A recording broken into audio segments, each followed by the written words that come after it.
Hello, my name is Keith Huxon and I am the Senior Director of Research and History here at the National World War II Museum, and we are standing in the road to Tokyo. The United States National World War II Museum has a mission to describe the American experience in World War II, why it was fought, how it was won, and what it means today.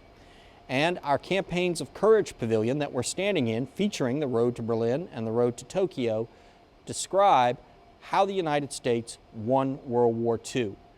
These galleries are under construction and will be opening in December of 2015, and we are standing in the Guadalcanal Gallery. Guadalcanal was an epic battle between the United States and Japanese forces for an island most Americans had never heard of when we went there in August of 1942. This campaign featured 3 major land battles, 7 major naval engagements, and constant fighting in the air.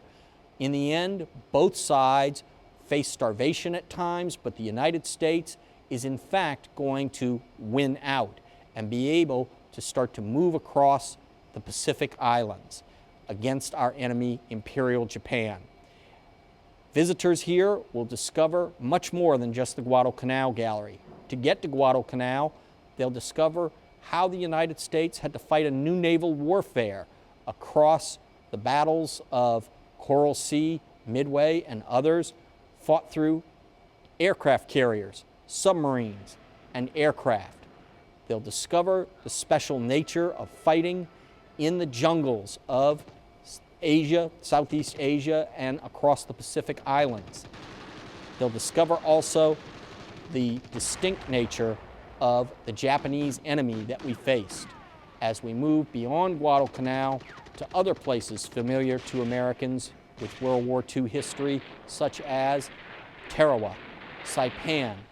They'll discover the importance of the Sino-Japanese War that was fought between 1937 and 45 and provided a strategic context for our advance. They'll discover how the United States is going to have to take the Philippines, liberating a former American colony, and how the war escalated in its violence the closer we got to Japan.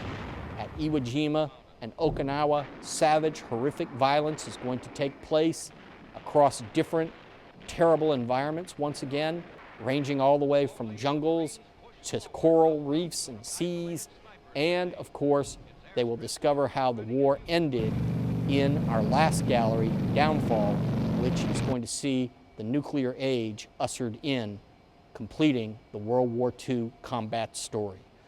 These galleries have taken us probably about 18 months to develop the exhibits.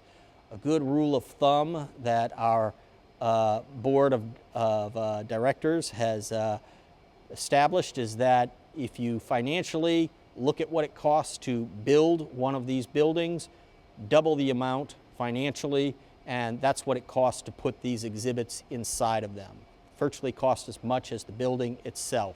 And if you think about putting the building and the exhibits together, it's years. It will take probably 2 years to get a building envisioned to completion, and then you've got to put the galleries in it, where we're on an 18-month timetable with that. The artifacts that we have in here we have been collecting since the museum's founding back in the 1990s by the late Dr. Stephen Ambrose, who was a professor at the University of New Orleans, and his good friend, Dr. Nick Mueller, who is our current CEO. And so we have a tremendous collection, and these exhibit pieces, some of them are already on display in our D-Days in the Pacific galleries, which we're shutting down. Many of those pieces will migrate their way into these new exhibits and be joined by many new iconic artifacts that we have in this building. People will discover a P-40 Warhawk hanging from the ceiling, and other iconic exhibits and pieces that I hope people take the time to come and see. We have Paul Tibbetts' flight log. We have melted bottles from Hiroshima and Nagasaki. We have all types of interesting pieces that will tell people the special nature of the Pacific War.